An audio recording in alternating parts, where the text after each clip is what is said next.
강력한 제국이 흔들리지 않는 듯 보이고 그 법과 질서가 광활한 영토에 걸쳐 있는 세상을 상상해 보세요. 하지만 아무리 견고한 성벽 안에서도 때로는 불꽃이 타오르고 이 위대함의 토대마저 뒤흔드는 불꽃이 타오를 수 있습니다. 오늘 우리는 역사상 가장 극적인 사건 중 하나인 스파르타쿠스가 이끈 노예 반란 직전의 로마 공화정으로 여행을 떠날 것입니다. 이 기념비적인 갈등은 무엇 때문에 일어났을까요? 그토록 거대한 봉기가 가능했던 상황은 무엇이었을까요? 반란의 기원을 이해하려면 기원전 1세기 중반 당시 로마의 사회-경제적 구조를 살펴봐야 합니다. 군단과 정복으로 명성을 떨친 로마 문명은 오늘날에는 매우 암울해 보이는 기반 위에 번영을 일궈냈습니다. 노예 제도는 단순히 로마 경제의 일부가 아니라 그 자체로 기반이었습니다. 끝없는 전쟁에서 포로로 잡힌 수많은 사람들은 재산으로 모든 권리를 박탈당한 노동력으로 전락했습니다. 이들은 밭, 광산, 그리고 부유한 시민들의 집에서 고된 노동을 하며 로마 공화국의 번영을 지켰습니다.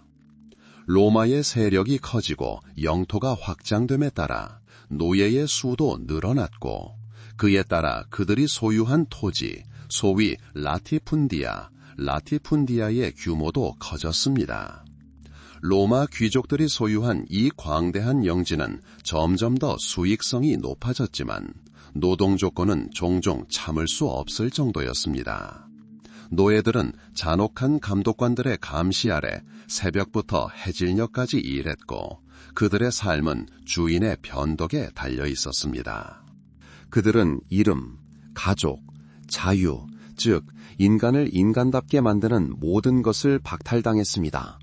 바로 이 모든 것을 빼앗긴 모든 것을 박탈당한 이 집단이 불만의 잠재적 원천이 되었고 역사가 보여주듯이 저항 세력이 되었습니다. 동시에 로마 공화국은 전례 없는 군사력을 보유했습니다. 규율 있고 잘 훈련되고 무장된 로마 군단은 수많은 국가를 정복하는 정복의 기계였습니다.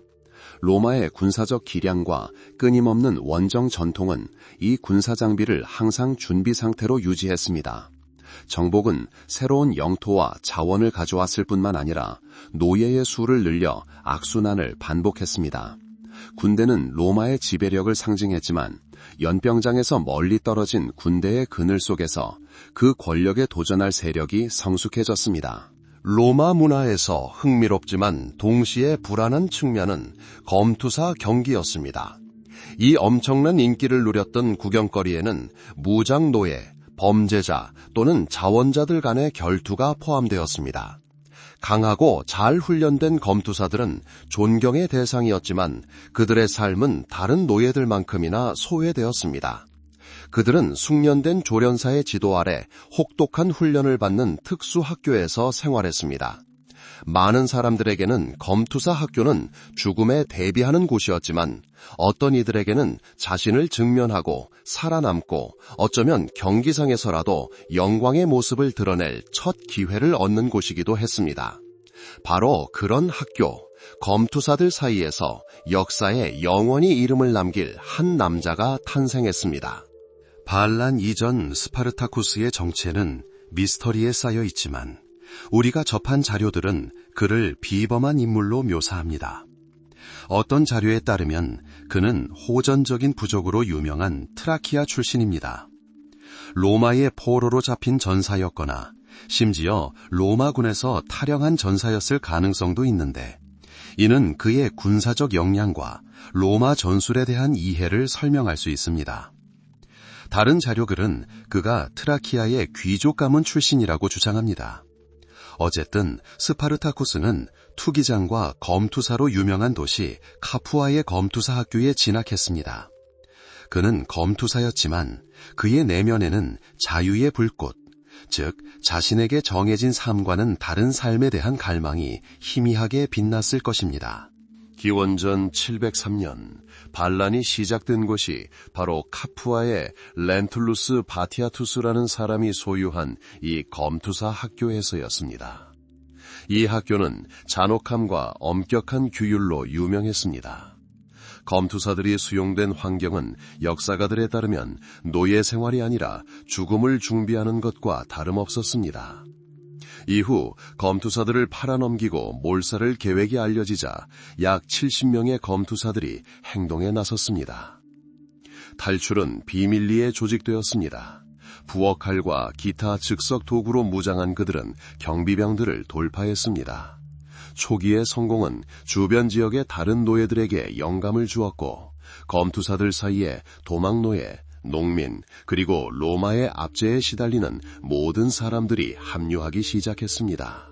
스파르타쿠스는 크릭수스, 오이노마우스와 같은 다른 검투사들과 함께 이 초기 운동의 지도자 중 한 명이 되었습니다. 스파르타쿠스는 다양한 계층을 하나로 묶을 수 있는 카리스마와 군사적 재능을 지녔을 가능성이 높습니다. 크릭수스는 갈리아인, 오이노마우스는 게르만족이었을 가능성이 있는데 이는 초기 반란군 구성원들이 다국적이었음을 시사합니다. 로마 당국은 위협의 심각성을 과소평가하고 반란군을 상대로 소규모 분견대를 파견했습니다. 초기 충돌은 팽팽했습니다. 반란군은 무장 상태가 좋지 않았지만 필사적이고 분노에 차 싸웠습니다.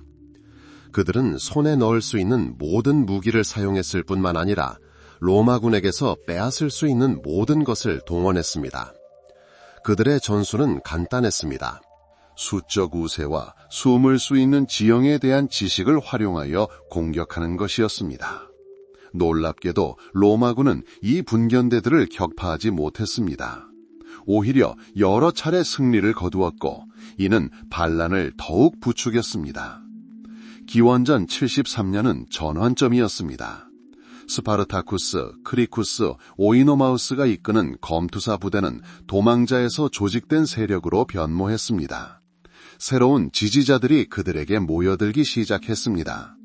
주변 영지에서 도망친 노예들, 자신의 처지에 불만을 품은 무토지 농민들, 그리고 로마 사회에서 자리를 찾지 못한 해방 노예들이었습니다. 자유를 향한 공통된 열망으로 뭉친 이 잡다한 무리는 진정한 군대를 형성하기 시작했습니다. 전문적인 훈련은 부족했지만 반란군은 빠르게 적응했습니다. 로마군과는 달랐지만 규율은 점차 확립되었습니다. 그들은 로마군의 무기와 갑옷을 노획하여 더욱 효과적으로 싸울 수 있었습니다. 그들의 전술은 기습 공격과 지형 활용에 주로 의존했습니다. 그들은 대규모 로마군과의 직접적인 충돌을 피하고 소규모 분견대와 보급 부대를 공격하는 것을 선호했습니다. 반란군에게 첫 번째 진정한 시험은 로마가 더욱 강력한 병력을 파견했을 때였습니다. 잘 훈련된 군단병들로 구성된 집정관 군대가 파견되었습니다. 그러나 로마인들은 매우 놀랍게도 이 원정군은 참패했습니다. 스파르타쿠스는 적의 약점과 아군의 강점을 교묘하게 활용하여 뛰어난 지휘관임을 증명했습니다. 그는 탁 트인 전토를 피하고 기동전, 매복, 그리고 신속한 타격을 선호했습니다. 스파르타쿠스의 전략적 결정은 생존과 자유로 가는 길을 찾는 데 집중되었습니다. 북부 이탈리아에서 초기 성공을 거둔 후 그는 남부로 이동하기로 결정했습니다. 이는 북부에 집중된 로마군의 주력을 피하고 싶었거나 아니면 남부 항구를 통해 이탈리아를 벗어날 방법을 찾고 싶었기 때문일 수 있습니다. 스파르타쿠스의 가장 유명한 군사적 전과 중 하나는 베수비우 산에서 일어났습니다. 로마군은 반란군이 산빛 아래 선척찬 몰려있다고 판단하여 포위 공격을 감행했습니다. 그러나 스파르타쿠스는 뛰어난 기발함을 발휘하여 포도나무 덩굴로 엮은 밧줄을 타고 산을 내려와 로마군의 측면을 돌파하고 후방에서 공격했습니다. 이 전투는 로마군에게 참패였습니다. 반란군은 막대한 양의 무기, 갑옷, 보급품을 노획하여 로마군의 전력을 크게 강화했습니다. 이 승리 이후 반란군의 지배 영역이 확장되기 시작했습니다. 남부 이탈리아가 그들의 주요 활동 무대가 되었습니다. 그들은 영지를 약탈하고 노예를 해방했으며 그 수는 날로 늘어났습니다. 이 시기에 반란군 내에서 처음으로 심각한 분열이 발생했습니다. 크릭수스와 그의 무리는 남부 이탈리아에 남아 약탈과 전리품 획득에 집중하기로 했습니다. 이 무리는 나중에 로마군에게 패주했는데 이는 반란군에게 비극적인 교훈이 되었습니다. 이탈리아를 떠나고 싶어 안달이 난 스파르타쿠스는 당시 바다를 장악하고 있던 킬리키아 해적들과 협상을 시도했습니다. 그는 그들이 자신의 군대를 시칠리아로 이동시켜 줄 것을 기대했습니다. 그곳에는 반란에 가담할 노예들이 더 많았을 테고 발칸 반도까지 가서 고향으로 돌아가기를 바랐습니다. 그러나 스파르타쿠스의 돈을 받은 해적들은 약속을 이행하지 않았습니다. 이 실패로 스파르타쿠스의 군대는 로마 제국의 막강한 전력에 맞서 이탈리아에 고립되었습니다. 로마는 마침내 위협의 심각성을 깨달았습니다. 군대의 실패에 경각심을 느낀 원로원은 전례 없는 조치를 취했습니다. 2명의 속주 총독이 임명되었는데 각자 막강한 권력을 행사했습니다. 이미 군사적 성공으로 명성을 떨친 그나이우스 폼페이우스와 로마에서 가장 부유한 인물 중 한 명으로 정계 진출을 노리던 마르쿠스 리키니우스 크라수스는 반란 진압에 막대한 투자를 했습니다. 크라수스는 전투의 대부분을 차지했습니다. 그의 전략은 자신의 입지를 공고히 하고 반란을 체계적으로 진압하는 것이었습니다. 그는 약 4만 명에 달하는 8개 군단을 소집했습니다. 크라수스는 반란군 일부가 주둔하고 있던 도시 레기온을 포위 공격하기 시작했습니다. 치열한 전투 끝에 도시는 함락되었고 전해지는 바에 따르면 주민들은 잔혹한 처벌을 받았다고 합니다. 크라수스의 주요 목표는 이탈리아 남부에서 스파르타쿠스의 군대를 차단하는 것이었습니다. 그는 반란군이 북쪽으로 돌파해 들어오는 것을 막기 위해 브루티움의 좁은 구간 전체를 가로지르는 해자와 성벽 등 대규모 요새를 건설하기 시작했습니다. 이는 스파르타쿠스를 반도에 고립시키기 위해 고안된 엄청난 공학적 업적이었습니다. 한편 북부에 주둔하고 있던 폼페이우스도 자신의 역할을 다했습니다. 그는 앞서 언급했듯이 패주한 크릭수스 군대의 잔당과 전투를 벌였습니다. 더 나아가 폼페이우스는 북부로 돌파하거나 이탈리아를 떠나려는 도망자들을 저지했습니다. 이렇게 로마군은 스파르타쿠스의 군대를 압박하며 조직적으로 행동했습니다. 로마의 온갖 노력에도 불구하고 스파르타쿠스는 포기하지 않았습니다. 기원전 71년 남부에 고립된 그는 크라수스의 독종 요새를 돌파하기로 결심했습니다. 이 결정의 이유는 다양했을 것입니다. 아마도 남부에 남는 것이 굶주림과 질병으로 군대가 전멸할 것이라고 생각했을 수도 있고 약화된 방어선을 돌파하고 싶었을 수도 있습니다. 1년의 격렬한 전투 끝에 반란군은 크라수스의 요새를 돌파하는 데 성공했습니다. 이 전투에서 반란군은 다시 한번 끈기와 전투력을 발휘하여 로마 특사들을 여러 차례 패배시켰습니다. 그러나 병력은 열세였습니다. 수적, 규율, 무기 모두에서 우세했던 로마군은 점차 우위를 점했습니다. 대부분의 역사가들에 따르면 루카니아에서 벌어진 결정적인 전투가 절정에 달했습니다. 크라수스의 주력군과 맞선 스파르타쿠스는 전투를 수락했습니다. 이 전투의 자세한 내용은 불명하지만 극도로 피비린내 나는 전투였다는 것은 알려져 있습니다. 기록에 따르면 스파르타쿠스는 크라수스에게 직접 접근하기 위해 최전선에서 싸웠습니다. 그는 부상을 입었지만 로마 군단병들의 맹공에 쓰러질 때까지 계속 싸웠습니다. 그의 죽음은 전투의 전환점이 되었고 남은 반군들의 사기를 저하시켰을 것입니다. 스파르타쿠스가 죽은 후 그의 군대 잔당은 뿔뿔이 흩어졌습니다. 로마군은 완승을 거두었습니다. 반란을 진압하는 잔혹함은 고대의 기준으로 보아도 경이로울 정도였습니다. 수천 명의 반란군이 처형당했습니다. 카푸아에서 로마까지 이어지는 아피아 가도를 따라 약 6천 명의 포로 노예들이 십자가에 못 박혀 처형당했습니다. 이는 단순한 처벌이 아니라 그러한 반란을 상상하는 사람이라면 누구에게나 끔찍한 본보기가 되었습니다. 반란 진압으로 얻은 전리품은 엄청났습니다. 크라수스와 폼페이우스는 승리의 공로를 자처하며 로마에서 개선식을 거행하며 자신들의 위엄과 위험을 과시했습니다. 스파르타쿠스의 반란은 잔혹하게 진압되었지만 로마 사회에 깊은 상처를 남겼습니다. 이 사건으로 로마인들은 노예에 대한 태도를 제고하게 되었지만 더 인도적인 방향으로 나아가지는 못했습니다. 오히려 노예 통제는 강화되었고 유사한 반란을 예방하기 위한 새로운 법률이 제정되었습니다. 스파르타쿠스 반란에 대한 정보 출처는 부족하고 종종 편향되어 있습니다. 우리는 플루타르코스, 아피아노스, 살루스티우스와 같은 로마 역사가들의 저작에서 주요 정보를 얻습니다. 이 저자들은 사건 발생 후 어느 정도 시간이 지난 후에 저술했으며 그들의 기록에는 해석과 추측이 포함되어 있을 수 있습니다.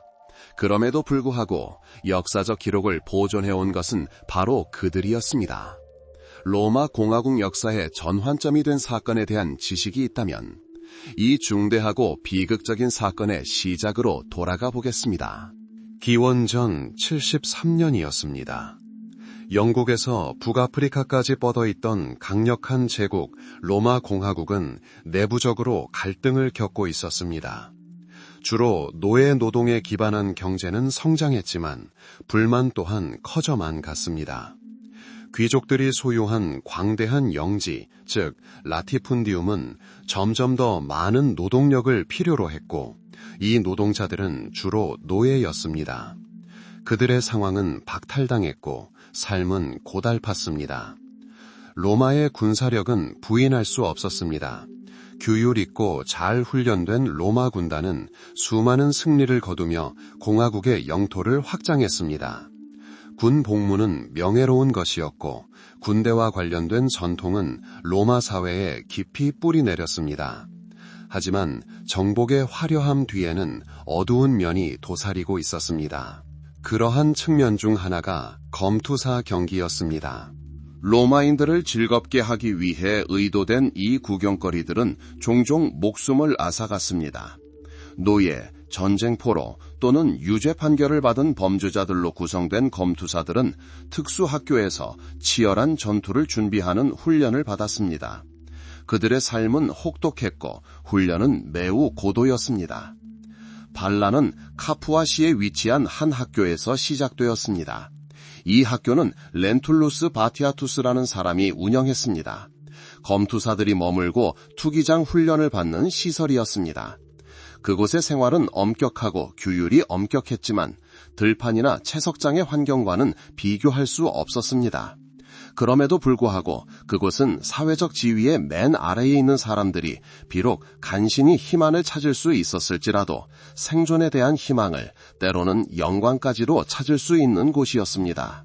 하지만 많은 검투사들에게는 이러한 삶조차 견딜 수 없었습니다. 기원전 73년 200명이 넘는 무리가 자신들의 처지와 가혹한 처우에 불만을 품고 탈출을 결심했습니다. 기록에 따르면 이 탈출을 주도한 사람은 스파르타쿠스였습니다.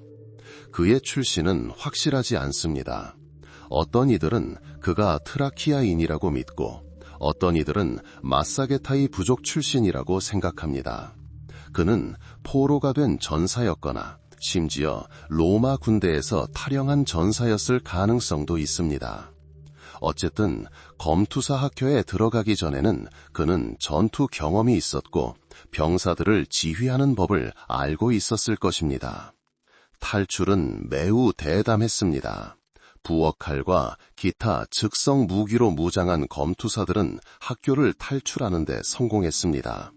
인원은 많지 않았지만 그들의 결의는 굳건했습니다. 초기의 성공은 그들을 더욱 대담하게 만들었습니다. 검투사 무기를 실은 마차를 노획하는 데 성공하면서 그들의 장비는 크게 향상되었습니다. 다른 검투사들도 스파르타쿠스에 합류했습니다. 그 중에는 크릭수스와 오이노마우스 같은 인물들이 있었습니다. 크릭수스는 갈리아인으로 오이노마우스는 게르만족 출신으로 여겨졌습니다. 그들은 스파르타쿠스의 가장 가까운 동맹이 되었고 반란을 조직하고 이끄는 데 있어 그들의 역할은 매우 중요했습니다. 이 세 지도자는 서로 다른 무리의 도망검투사들을 하나로 묶는 데 성공했습니다. 물론 로마 당국은 이 반란을 외면할 수 없었습니다. 반란을 진압하기 위해 첫 번째 병력이 파견되었습니다. 이들은 시민군이나 특별징집병으로 구성된 소규모 부대였을 가능성이 높습니다. 그들의 무기와 전술은 일상적인 충돌에 대비하여 설계되었지만 예상치 못한 적과 마주쳤습니다.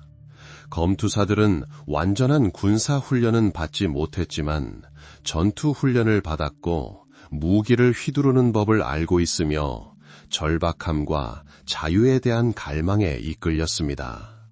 처음에는 규모가 작았지만 그들의 수는 꾸준히 증가했습니다. 가푸아를 탈출한 지 얼마 되지 않아 스파르타쿠스, 크릭수스, 오이노마우스가 이끄는 반란군은 새로운 지지 세력을 끌어들이기 시작했습니다. 주변 영지에서 도망친 노예들뿐만 아니라 토지를 약탈당하거나 몰수당한 자유농민들, 그리고 극심한 곤경에 처한 해방 노예들도 합류했습니다. 이는 더 이상 단순한 검투사 집단이 아니라 자유를 향한 투쟁이라는 공동의 목표로 단결된 진정한 군대를 형성하고 있었습니다. 다양한 구성에도 불구하고 이 군대의 조직력은 인상적이었습니다. 스파르타쿠스와 그의 동료들은 규율을 확립하고 책임을 위임하고 반군에게 무기를 제공하는 데 성공했습니다. 그들은 로마 군영을 함락시키고 패배한 병사들에게서 무기와 갑옷을 약탈했습니다. 그들이 사용한 전술은 로마군을 종종 놀라게 했습니다. 그들은 지형에 대한 지식을 활용하고 신속한 습격을 감행했으며 수적 우세가 생길 때마다 이를 교묘하게 이용했습니다. 로마 군대와의 초기 충돌은 반란군에게 성공적이었습니다. 반란군은 자신들을 진압하기 위해 파견된 소규모 원정군을 여러 차례 격파했습니다. 이러한 승리는 스파르타쿠스와 그의 지지자들의 권위를 더욱 강화했습니다. 레가투스, 즉 집정관에게 종속된 장교들이 지휘하는 군대는 패주했습니다. 공화국의 최고위 관리인 집정관은 군사작전을 담당했지만 반란을 진압하려는 초기 시도는 실패로 끝났습니다. 스파르타쿠스의 전략적 결정은 선견지명이 있었습니다. 현 위치에 머무르는 것이 위험하다는 것을 깨달은 그는 이탈리아 남부로 이동하기로 결정했습니다. 남부 지역은 로마 시민의 인구 밀도가 낮고 반란에 기꺼이 가담할 노예의 수가 더 많았기 때문에 이는 현명한 선택이었습니다. 게다가 이탈리아 남부는 바다에 접해 있어 그는 이를 통해 추가 후퇴나 지원의 기회가 열릴 것으로 기대했습니다. 얼마 지나지 않아 그 시대 가장 유명한 전투 중 하나인 베수비오 전투가 발발했습니다. 스파르타쿠스와 그의 군대는 베수비오산 기슭에 고립되었습니다. 승리를 확신한 로마군은 그들을 포위하여 산으로 통하는 유일한 통로를 봉쇄했습니다. 그러나 스파르타쿠스는 놀라운 기발함을 발휘하여 야생 포도나무를 이용해 가파른 경사면을 타고 내려가 로마군의 측면을 공격했습니다. 이러한 작전에 대비하지 못한 로마군은 혼란에 빠졌습니다. 반란군은 기습적으로 그들의 진영을 후밤에서 공격하여 공황을 야기했고 로마군은 완전히 패주했습니다. 그들은 대량의 무기와 갑옷을 노획하여 군대를 더욱 강화했습니다. 이 승리 이후 반란군의 지배 영역이 확대되었습니다. 남부 이탈리아가 그들의 주요 거점이 되었습니다. 또한 이전 주요 노예 반란의 중심지였던 시칠리아까지 영향력을 확대할 수 있었습니다. 그러나 그곳의 상황은 달랐습니다. 그들의 성공에도 불구하고 반란군 내부에 불화가 일어나기 시작했습니다. 크릭수스는 아마도 동지들과 함께 스파르타쿠스의 주력 부대에서 이탈하기로 결정했습니다. 이러한 분열의 이유는 불분명합니다. 아마도 전략에 대한 의견 불일치였거나 독자적으로 영토를 약탈하고 탈취하려는 욕구였을 것입니다. 어쨌든 크릭수스와 그의 부하들은 로마군에게 참패했습니다. 이는 반란군의 단결에 첫 번째 심각한 타격을 입힌 사건이었습니다. 스파르타쿠스는 이탈리아에 남는 것이 군대의 완전한 몰락으로 이어질 수 있음을 깨닫고 반도를 떠나려 했습니다. 그는 지중해 항로를 장악하고 있던 킬리키아 해적들과 협상했습니다. 그의 계획은 군대를 시칠리아나 아프리카로 이동시켜 그곳에서 전투를 계속하거나 피난처를 찾는 것이었습니다. 그러나 해적들과의 협상은 결렬되었습니다. 해적들이 스파르타쿠스를 속여 돈을 받고 배를 제공하지 않았거나 로마 함대에 의해 가로막혔을 가능성이 있습니다. 어쨌든 이탈리아를 떠나려는 시도는 실패로 끝났습니다. 기원전 72년 무렵 로마의 대응은 더욱 단호해졌습니다. 공화국은 위협의 심각성을 완전히 인식했습니다.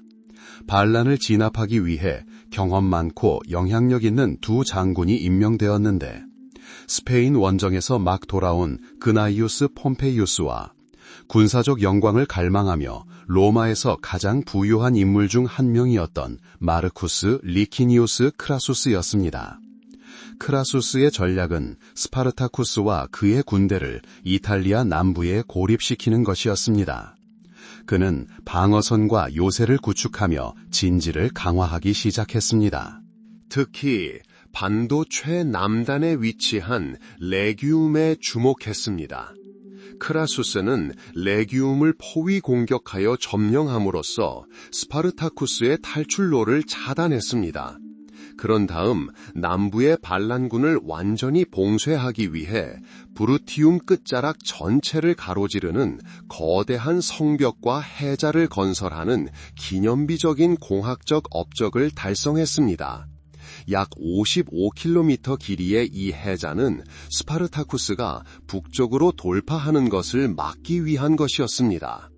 동시에 북부에서 작전을 수행하던 폼페이우스는 아직 완전히 전멸되지 않은 크릭수스 군대의 잔존 세력과 이탈리아에서 도망치려는 도망 노예들을 저지하는 데 주력하고 있었습니다. 따라서 로마군은 이중 전략을 구사했습니다. 크라수스는 남부에서 스파르타쿠스를 궁지에 몰아넣고 폼페이우스는 그의 탈출을 막고 흩어진 병력을 섬멸하려 했습니다. 로마군의 최선의 노력에도 불구하고 스파르타쿠스는 다시 한번 군사적 교활함을 보여주었습니다. 크라수스의 요새 뒤에 갇힌 그와 그의 군대는 자연 조건이나 방치로 약화된 방어선을 돌파하는 데 성공했습니다. 그들은 다시 자유를 얻었지만 그들의 상황은 매우 절망적이었습니다. 기원전 71년 스파르타쿠스의 마지막 원정이 시작되었습니다. 로마군의 우세에 직면하고 남부에 더 이상 머물 수 없다는 것을 깨달은 그는 알프스 산맥을 넘어 이탈리아를 탈출하고자 북쪽으로 진군하기로 결심했습니다. 위험했지만 어쩌면 유일한 기회였을지도 모릅니다. 기진맥진했지만 여전히 전투 태세를 갖춘 반란군은 크라수스의 특사들과 교전했습니다.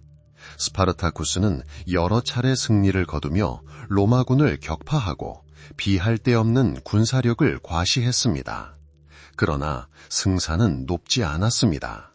막대한 자원과 규율 있는 군단을 보유한 크라수스는 꾸준히 추격해왔습니다. 결정적인 전투는 루카니아에서 벌어졌습니다. 정확한 위치는 알려지지 않았지만 스파르타쿠스의 주력 부대가 크라수스가 이끄는 로마군과 맞붙은 곳이 바로 이곳이었습니다. 기록에 따르면 스파르타쿠스는 크라수스에게 접근하기 위해 최전선에서 싸웠습니다. 그는 부상을 입었지만 로마 군단병들의 맹공에 쓰러질 때까지 계속 싸웠습니다. 그의 죽음은 전투의 전환점이 되었을 것이며 남은 반군들의 사기를 저하시켰을 것입니다. 스파르타쿠스가 죽은 후 그의 군대 잔당은 뿔뿔이 흩어졌습니다. 로마군은 완승을 거두었습니다. 반랑을 진압하는 잔혹함은 고대의 기준으로 보아도 경이로울 정도였습니다.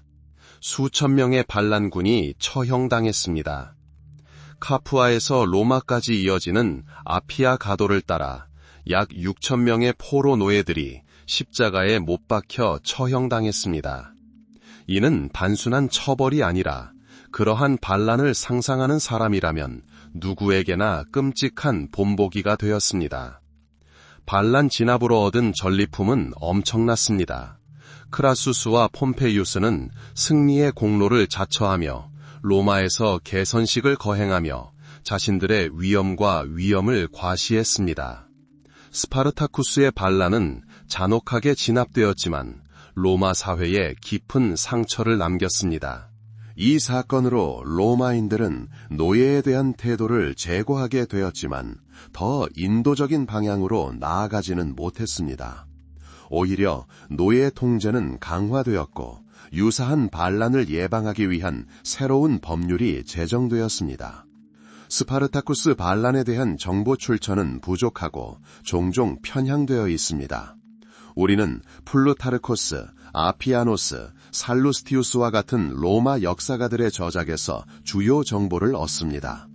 이 저자들은 사건 발생 후 어느 정도 시간이 지난 후에 저술했으며 그들의 기록에는 해석과 추측이 포함되어 있을 수 있습니다.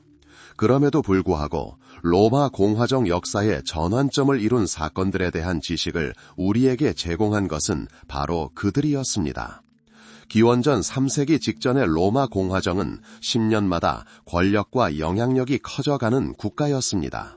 이 권력은 군사력뿐만 아니라 노예 제도가 핵심적인 역할을 했던 복잡한 사회 경제 체제에도 기반을 두었습니다.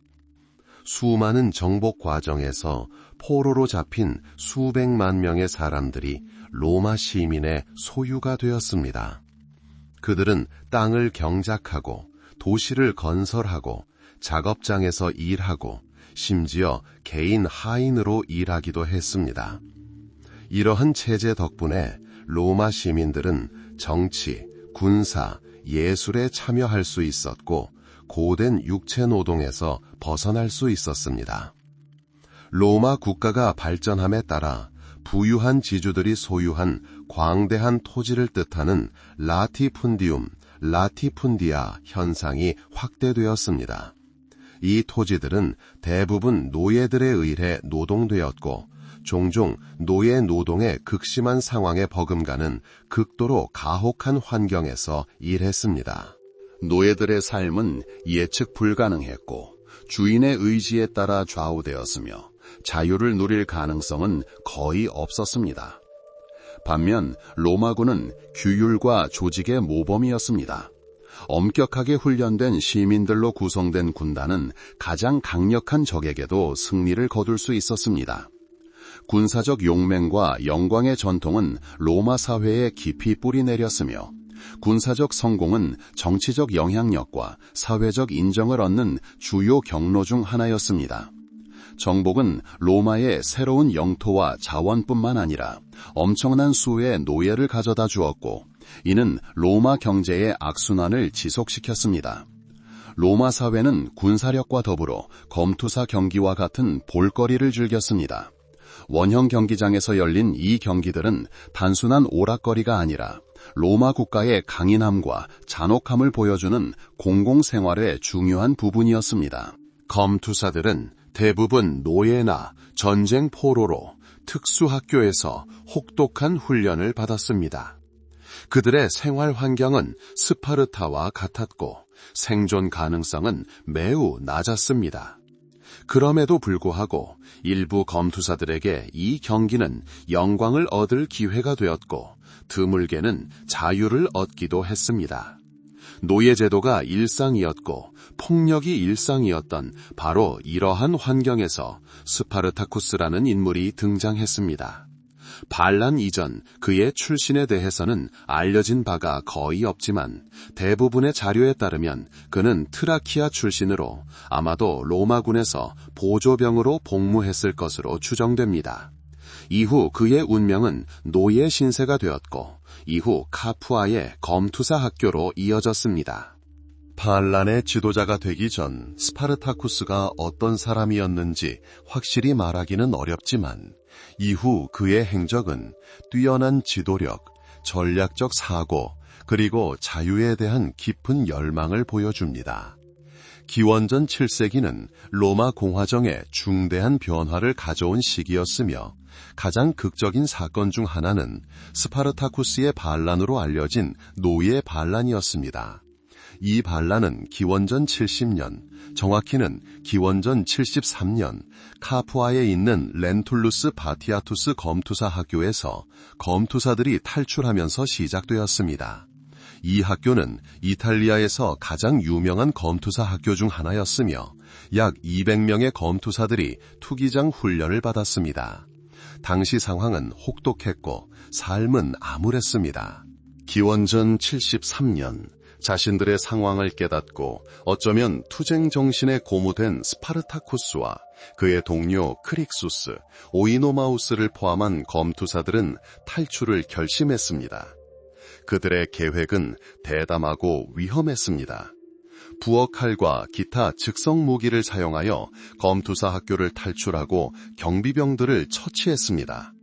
그들을 잡으러 파견된 로마군과의 첫 만남은 검투사들에게 예상치 못한 성공을 안겨주었습니다. 손에 쥘 수 있는 것만으로 무장하고 분노와 생존 의지에 이끌린 그들은 놀라운 회복력과 전술적 감각을 보여주었습니다. 곧 도망치던 검투사 무리에 인근 영지에서 도망친 다른 노예들과 가난한 농민 그리고 해방 노예들이 합류하기 시작했습니다. 이들은 고난과 불의로 점철된 삶을 살았지만 스파르타쿠스와 그의 부하들에게서 해방의 희망을 보았습니다. 이렇게 소규모 검투사 무리는 점차 조직화된 군대로 변모했습니다. 스파르타쿠스, 크릭수스, 그리고 오이노마우스는 이 운동의 핵심 지도자가 되어 각자 반란군의 승리에 기여했습니다. 가장 큰 권위와 전략적 비전을 가진 것으로 여겨졌던 스파르타쿠스가 주요 지도부를 맡았습니다. 반란군은 주로 훈련받지 않은 병사들로 구성되었지만 매우 적극적인 태도를 보였고 규율을 중시했습니다. 그들은 로마 병사들에게서 무기와 갑옷을 노획하여 점차 장비를 개량했습니다. 훈련이 부족하거나 경험이 부족한 로마 병사들과의 첫 번째 교전은 로마군의 패배로 끝났습니다. 반란군의 무기는 다양했지만 검투사 무기와 적에게서 노획한 무기가 모두 사용되었습니다. 기습 공격과 지형 활용에 기반한 스파르타쿠스의 전술은 수는 많았지만 기동성이 떨어지는 로마 부대에 매우 효과적이었습니다. 로마 당국은 위협의 규모를 과소평가하여 반란군을 상대로 소규모 원정군을 파견했습니다. 수천 명의 병력으로 구성된 이 부대는 패주했습니다.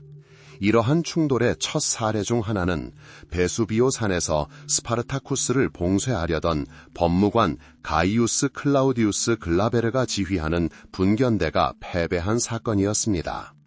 승리를 확신했던 로마인들은 반란군이 절망적인 상황에서 벗어날 길을 찾을 것이라고 기대하지 않았습니다. 이 시기 스파르타쿠스의 전략적 결정은 군대를 보존하고 강화하는 데 초점을 맞췄습니다. 로마를 향해 북쪽으로 돌파하는 대신 그는 이탈리아 남부로 진격하기로 결정했습니다.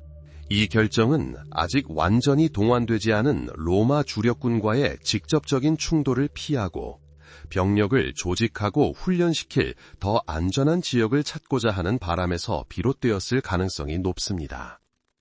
기원전 73년 가푸아의 검투사 학교에서 탈출에 성공한 스파르타쿠스의 군대는 급속도로 성장하기 시작했습니다. 도망친 검투사들 사이에 농지를 떠나온 수천 명의 노예들, 그리고 가난한 농민들과 자신들의 처지에 불만을 품은 해방 노예들이 합류했습니다. 모든 것을 박탈당한 이들은 반란만이 자유와 더 나은 삶을 위한 유일한 기회라고 생각했습니다. 스파르타쿠스, 크릭수스, 오이노마우스는 지도자로서 이 이질적인 집단을 군대와 유사한 형태로 조직하고자 노력했습니다. 그들은 추종자들에게 규율을 심어주고자 했지만 그들의 배경과 군사 경험 부족을 고려하면 이는 쉽지 않은 일이었습니다. 그럼에도 불구하고 자유에 대한 갈망과 공동의 목표는 단결을 촉진했습니다. 반란군의 무기는 매우 다양했습니다. 검, 단검, 방패와 같은 검투사 무기부터 즉석 무기로 사용할 수 있는 농기구까지 다양했습니다. 또한 로마 병사들에게서 무기와 갑옷을 적극적으로 약탈하여 점차 전투력을 향상시켰습니다. 반란 진압을 위해 파견된 로마군과의 초기 교전은 로마군의 예상치 못한 패배로 끝났습니다. 규율 있는 군단에 익숙했던 로마군은 반란군의 결의와 지략을 과소평가했습니다. 기습 공격과 지형 활용에 기반한 스파르타쿠스의 전술은 매우 효과적이었습니다. 예를 들어 베수비오 전투에서 법무관 가이우스 클라우디우스 클라베르가 지휘하는 로마 분견대가 산비탈에서 반란군을 저지하려 했을 때 스파르타쿠스는 병사들에게 포도나무 덩굴에 사다리를 엮어 가파른 절벽을 따라 내려가 로마군을 우회하도록 명령했습니다. 방심한 로마군은 완전히 패주했고 반란군은 상당한 양의 무기와 식량을 노획했습니다. 이러한 성공은 반란의 확대에 기여했습니다. 반란군의 지배 영역은 이탈리아 남부 지역까지 확장되었습니다. 일부 추산에 따르면 반란군의 병력은 수만 명에 달했습니다. 그러나 군사적 성공에도 불구하고 반란군 내부에서는 불화가 발생하기 시작했습니다. 스파르타쿠스의 동지 중 한 명인 크릭수스는 더욱 공격적인 행동과 약탈을 추구했지만 역사가들에 따르면 스파르타쿠스는 부하들을 해방시키고 어쩌면 고국으로 돌아가는 것을 목표로 하는 더 장기적인 목표를 가지고 있었습니다. 이러한 불화로 군대는 분열되었습니다. 크릭수스와 그의 부대는 스파르타쿠스와 분리되어 다른 방향으로 이동했습니다. 곧 그의 부대는 로마 군대의 포위당해 패주했습니다. 이것이 반란에 대한 첫 번째 심각한 타격이었습니다. 이탈리아에 더 이상 머무르는 것이 점점 더 위험해지고 있음을 깨달은 스파르타쿠스는 반도를 떠나려고 했습니다. 그는 킬리키아 해적들과 거래를 했는데 그들은 그와 그의 군대를 노예 제도가 만연했던 시칠리아로 이송해주겠다고 약속했습니다. 스파르타쿠스는 그곳에서 새로운 지지자를 찾을 수 있기를 바랐습니다. 그러나 돈을 받은 해적들은 약속을 어기고 반란군을 해안에 버려두었습니다. 이 좌절은 스파르타쿠스가 자유를 향한 길에 또 다른 심각한 장애물이 되었습니다. 카푸아의 검투사 학교에서 성공적으로 탈출한 스파르타쿠스와 그의 추종자들은 생존뿐만 아니라 군대를 강화해야 하는 상황에 직면했습니다. 로마군과의 초기 충돌은 전술적 독창성과 지형에 대한 지식 덕분에 승리했지만 그들이 언제까지나 무작위적인 접전에만 의존할 수는 없다는 것을 보여주었습니다. 위협을 인지한 로마 공화국은 반란을 진압하기 위해 더 큰 병력을 집결하기 시작했습니다. 기원전 73년, 노예제도가 특히 만연했던 이탈리아 남부에서 스파르타쿠스의 군대에 신병들이 합류하기 시작했습니다. 이들은 검투사뿐만 아니라 영지에서 도망친 노예들과 끊임없는 전쟁과 세금으로 삶이 황폐해진 자유농민들도 포함되었습니다. 신병들은 저마다 고유한 기술과 지식을 가지고 왔습니다. 농사짓는 법을 아는 자도 있었고 수공의에 능숙한 자도 있었으며 검투사들처럼 전투 경험이 있는 자도 있었습니다. 반란군 조직이 최우선 과제가 되었습니다. 노련한 전사였던 스파르타쿠스는 규율과 질서의 중요성을 잘 알고 있었습니다. 그는 모든 사람이 자신의 위치를 알고 명령을 따르는 진정한 군대의 모습을 만들고자 노력했습니다. 처음에는 장비가 부족했습니다. 검투사들은 학교에서 빼앗은 것을 사용했고 신병들은 훔치거나 찾을 수 있는 것을 가져왔습니다. 로마군과의 접전에서 승리할 때마다 반란군은 점차 무기고를 확장했습니다. 그들은 검, 창, 방패, 투구를 노획했습니다. 로마 무기는 잘 만들어졌지만 가벼운 장비에 익숙한 사람들에게는 무겁고 불편한 경우가 많았습니다. 반란군은 필요에 따라 무기를 조정했고 때로는 더 가벼운 갑옷과 짧은 검을 사용했는데 이는 기동성에 유리했습니다. 스파르타쿠스의 전술은 적의 약점과 지형에 대한 지식을 활용하는 데 기반을 두었습니다. 그는 종종 좁은 협곡이나 구릉지대를 전투 장소로 선택했는데 탁 트인 평원에서 싸우는 데 익숙한 로마 군단은 그런 곳에서 불안감을 느꼈습니다. 고된 노동과 회복력에 익숙한 병사들로 구성된 그의 군대는 장거리 행군을 감행하고 신속하게 행동할 수 있었습니다. 이 시기에 대규모 로마군과의 첫 번째 심각한 충돌이 발생했습니다. 마침내 위협의 규모를 깨달은 원로원은 반란군을 상대로 2개의 집정관 군대를 파견했습니다.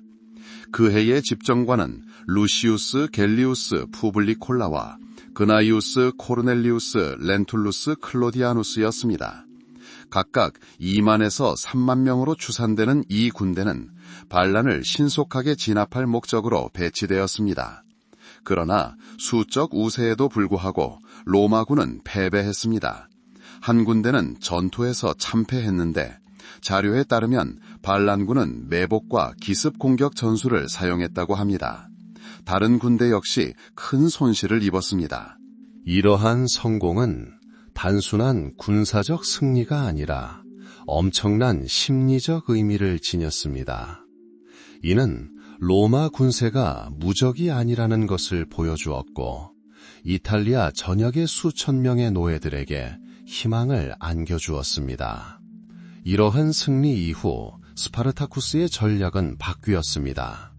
그는 자신의 군대가 아무리 강력하더라도 로마의 강력한 위력을 오랫동안 견뎌낼 수 없다는 것을 깨달았습니다. 그는 노예 제도가 가장 만연하고 더 많은 지지자를 확보하고 로마 군대로부터 더 잘 숨을 수 있는 남부 이탈리아 지역으로 이동하기로 결정했습니다. 비옥한 토지와 넓은 영지를 갖춘 남부 이탈리아는 도망 노예들을 끌어들이기에 이상적인 지역이었습니다. 기원전 73년 사건은 빠르게 전개되고 있었습니다. 카푸아의 검투사 학교에서 용감하게 탈출한 스파르타쿠스와 그의 추종자들. 대부분 검투사들은 자유를 얻었지만 매우 취약한 상황에 놓였습니다.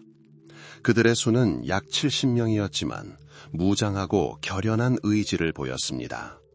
그들을 포로로 잡으려고 파견된 소규모 로마군과의 첫 번째 교전은 반란군의 승리로 끝났습니다. 이는 놀라운 일이 아니었습니다. 검투사들은 전투 기술을 익히고 있었고 급히 파견된 로마 병사들이 항상 최고의 전사는 아니었기 때문입니다. 스파르타쿠스가 초기에 사용했던 핵심 전술 중 하나는 지형을 이용하는 것이었습니다.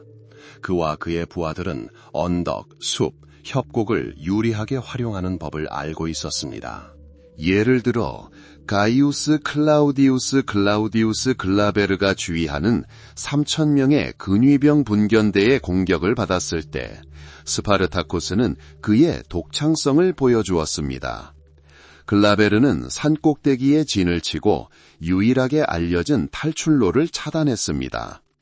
그러나 역사가들의 기록에 따르면 스파르타쿠스는 부하들에게 포도나무 덩굴을 엮어 가파른 절벽을 내려가 로마군을 우회하도록 명령했습니다. 방심한 로마군은 완전히 패주했고 반란군은 상당한 양의 무기와 보급품을 노획했습니다. 이러한 성공은 반란의 성장을 더욱 가속화했습니다. 반란군의 영토는 이탈리아 남부 지역까지 확장되었습니다. 일부 추산에 따르면 반란군의 병력은 수만 명에 달했습니다. 그러나 군사적 성공에도 불구하고 반란군 내부에서는 불화가 발생하기 시작했습니다. 스파르타쿠스의 동지 중 한 명인 크릭수스는 더욱 공격적인 행동과 약탈을 추구했지만 역사가들에 따르면 스파르타쿠스는 부하들을 해방시키고 고향으로 돌아가는 것을 목표로 하는 더 장기적인 목표를 가지고 있었습니다. 이러한 불화로 인해 군대는 분열되었습니다. 크릭수스와 그의 부대는 스파르타쿠스와 분리되어 다른 방향으로 이동했습니다. 곧 그의 부대는 로마 군대의 포위당해 패배했습니다. 이것이 반란에 대한 첫 번째 심각한 타격이었습니다. 이탈리아에 더 이상 머무르는 것이 점점 더 위험해지고 있음을 깨달은 스파르타쿠스는 반도를 떠나려고 했습니다. 그는 킬리키아 해적들과 거래를 했는데 그들은 그와 그의 군대를 노예 제도가 만연했던 시칠리아 섬으로 이송해주겠다고 약속했습니다. 스파르타쿠스는 그곳에서 새로운 지지자를 찾을 수 있기를 바랐습니다. 그러나 돈을 받은 해적들은 약속을 이행하지 않고 반란군을 해안에 버려두었습니다. 이 실패는 스파르타쿠스의 자유를 향한 길에 또 다른 심각한 장애물이 되었습니다. 기원전 72년 이 사건 이후 로마 공화정은 마침내 위협의 심각성을 깨달았습니다. 원로원은 스파르타쿠스에 맞서 각자 자신의 군단을 이끌고 있는 2명의 숙련된 장군을 파견하기로 결정했습니다.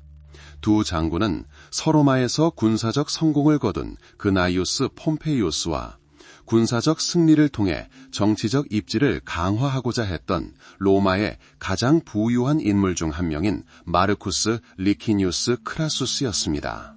크라수스는 이탈리아에서 활동하는 로마군 대부분을 지휘하게 되었고 그의 임무는 스파르타쿠스 군대를 격파하는 것뿐만 아니라 그들의 추가 확장을 막는 것이었습니다. 크라수스는 단호하게 행동했습니다. 그는 약 4만 명의 숙련된 병사들로 구성된 8개 군단을 편성했습니다. 그의 전략은 스파르타쿠스가 기동하여 함정에 빠질 기회를 차단하는 것이었습니다. 크라수스는 방어선과 요새화된 진지를 구축하며 진지를 강화하기 시작했습니다. 그의 주요 목표는 반란의 요람이라 불리는 이탈리아 남부에서 스파르타쿠스를 차단하는 것이었습니다. 그는 반란군의 자원 접근을 제한하고 수적 우위를 점하고자 했습니다. 크라수스가 주력 병력을 남부에 집중시키는 동안 그나이우스 폼페이우스는 북부 이탈리아로 파견되었습니다.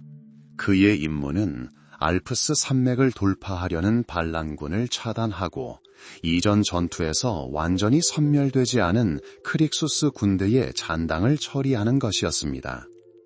폼페이우스의 작전은 해당 지역을 정리하고 반란이 확산되는 것을 막는 데 더 중점을 두었고, 크라소스는 결정적인 전투를 치르는 임무를 맡았습니다.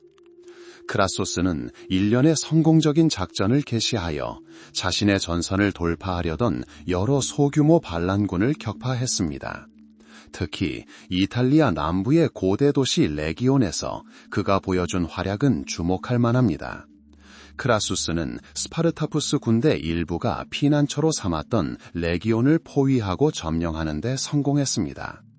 이 승리로 크라수스는 이 지역에 대한 지배력을 강화하고 로마인들에게 반란이 진압될 것임을 보여줄 수 있었습니다. 크라수스의 가장 야심찬 행보는 대규모 요새 건설이었습니다. 그는 해자를 파고 약 55km 길이의 성벽을 건설하도록 명령했는데, 이는 이탈리아 남부 해안에서 해안까지 전체를 봉쇄하기 위한 것이었습니다. 목표는 분명했습니다. 스파르타쿠스를 이 자루에 가두고 후퇴하거나 지원군을 받을 기회를 박탈하는 것이었습니다. 이는 공학의 기념비적인 업적이자 반란을 종식시키려는 로마의 결의를 보여주는 증거였습니다. 그러나 이후의 사건들이 보여주었듯이 아무리 강력한 요새라도 자유를 갈망하는 한 남다를 막을 수는 없었습니다. 기원전 70년에 일어난 사건들은 스파르타쿠스 반란이라는 비극적 이야기의 마지막 화음을 이루었습니다. 해적들과 협상하려다 실패하고 크라수스가 이탈리아 남부에서 사실상 자신을 차단했다는 사실을 깨달은 스파르타쿠스는 북쪽으로 진격하기로 결심했습니다. 이러한 결정의 이유는 여러 가지가 있었을 것입니다. 어쩌면 크라수스가 북쪽의 로마 도시들을 위협하기 시작하면 포위를 해제하도록 압박하고 싶었을지도 모릅니다. 아니면 단순히 교착 상태를 벗어나 더 나은 전투 조건을 찾고, 어쩌면 병력을 알프스 산맥 너머로 수송하여 귀환시키고 싶었을지도 모릅니다. 북쪽으로의 여정은 길고 위험했습니다. 스파르타쿠스의 의도를 알게 된 크라수스는 그가 요새에 도착할 때까지 기다리지 않았습니다. 그는 반군을 추격하여 요격하고 결정적인 일격을 가하고자 했습니다. 이 원정 기간 동안 크라수스의 측근이자 그의 최측근인 특사와 여러 차례 전투가 벌어졌습니다. 이 전투들은 결정적인 것은 아니었지만 스파르타쿠스의 군대가 여전히 심각한 위협임을 보여주었습니다. 반군은 피로와 끊임없는 접전에도 불구하고 투지를 잃지 않았고 전술적 독창성을 보여주었습니다. 반란은 이탈리아 남부 루카니아 전투에서 절정에 달했습니다. 이 전투의 정확한 위치는 역사가들 사이에서 여전히 논쟁의 대상이지만 결정적인 전투가 벌어진 곳은 바로 그곳이라는 것은 알려져 있습니다. 크라수스는 반란을 진압하기 위해 모든 병력을 집결시켰습니다. 스파르타쿠스 역시 다른 기회가 없을지도 모른다는 것을 깨닫고 자신의 모든 것을 전투에 쏟아부었습니다. 이 전투의 전술은 매우 치열했던 것으로 보입니다. 규율과 질서 있는 전투로 훈련받은 로마 군단병들은 반란군의 필사적인 저항에 부딪혔습니다. 반란에 대한 주요 정보원 중 하나인 플루타르코스는 스파르타쿠스가 최전선에서 싸우며 크라수스에게 접근했다고 묘사합니다. 그는 허벅지에 부상을 입었지만 무릎과 방패로 자신을 지탱하며 계속 싸웠습니다. 그러나 그의 용맹에도 불구하고 병력은 열세였습니다. 반란군은 포위당했고 점차 괴멸되었습니다. 스파르타쿠스의 죽음은 미스테리에 쌓여 있습니다. 한 설에 따르면 그는 전투에서 마지막 숨을 거둘 때까지 싸우다 전사했다고 합니다. 또한 다른 설에 따르면 그의 시신은 발견되지 않아 그의 생존 가능성에 대한 소문이 돌았습니다. 진실이 무엇이든 그의 죽음은 조직적인 저항의 종식을 의미했습니다. 로마 공화정의 기반을 흔들어 놓을 위기에 처했던 반란은 잔혹하게 진압되었습니다. 스파르타쿠스 군대가 패배한 후 로마 공화국은 잔혹함을 드러냈습니다. 단순히 반란을 진압하는 것만이 아니라 앞으로 스파르타쿠스의 전철을 밟으려는 사람들을 위협하는 것도 목적이었습니다. 살아남은 반란군 수천 명이 포로로 잡혔고 그중 6천 명은 카푸아에서 로마로 이어지는 아피아 가도에서 십자가에 못 박혀 처형되었습니다. 이는 불복종의 결과를 영원히 상기시키려는 끔찍한 광경이었습니다. 각 십자가는 억압의 상징이었고 그 길 자체가 잔혹함을 보여주는 암울한 기념물이 되었습니다. 반란을 진압한 장군들에게 이는 승리와 입지 강화의 기회가 되었습니다.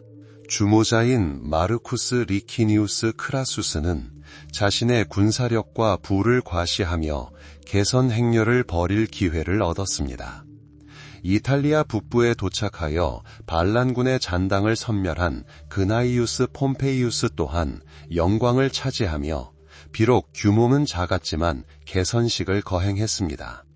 이러한 개선식은 단순한 축하 행사가 아니라 로마의 위엄과 권력을 과시하는 정치적 사건이었습니다. 스파르타쿠스의 반란은 로마 공화정에 중대한 영향을 미쳤습니다. 첫째, 로마인들은 노예에 대한 태도를 재고해야 했습니다. 이처럼 대규모 반란의 위협은 노예 제도의 취약성을 드러냈습니다. 노예에 대한 통제를 강화하고 노예의 이동과 집회를 제한하는 새로운 법률이 통과되었습니다. 향후 유사한 사건이 재발하지 않도록 보안 조치가 강화되었습니다. 둘째, 반란은 로마 군사에 영향을 미쳤습니다. 로마군은 대체로 무적이었지만 스파르타쿠스 군대처럼 유연하고 지략이 풍부한 군대와 싸운 경험은 장군들로 하여금 전술과 전략을 재고하게 만들었습니다. 잘 훈련된 군단이라 하더라도 유연성과 변화하는 상황에 적응하는 능력이 부족하면 패배할 수 있다는 사실이 인식되었습니다. 스파르타쿠스의 반란은 역사적 사건일 뿐만 아니라 강력한 상징이 되었습니다. 역사를 통틀어 사람들이 자유와 권리를 위해 싸웠을 때 스파르타쿠스의 이미지는 고무적인 본보기가 되었습니다. 검투사에서 노예 지도자로 변모한 그는 억압에 맞선 투쟁, 불굴의 정신, 그리고 자유에 대한 열망의 상징으로 발전했습니다. 이러한 사건들을 알려주는 자료는 드물고 종종 모순됩니다. 주요 자료는 반란 이후 한 세기 동안 살았던 로마 역사가이자 전기 작가인 플루타르코스의 저작입니다. 또한 그리스 역사가 아피아노스와 로마 역사가 살루스티우스도 중요한 자료입니다. 로마 공화국이 노예 반란에 직면했을 무렵 로마는 이미 먼 길을 걸어온 상태였습니다. 수세기 동안 로마는 영토를 확장하고 새로운 땅과 민족을 정복해왔습니다. 이러한 확장은 사회 경제적으로 중대한 결과를 초래했습니다. 노예 제도는 로마 경제의 기반이 되었습니다. 정복 기간 동안 포로로 잡힌 수많은 전쟁 포로들은 밭, 광산, 작업장, 심지어 로마 시민들의 집에서까지 노예로 전락했습니다. 노예 수가 증가하면서 소위 라티푼디아라고 불리는 대규모 토지 소유가 형성되었습니다.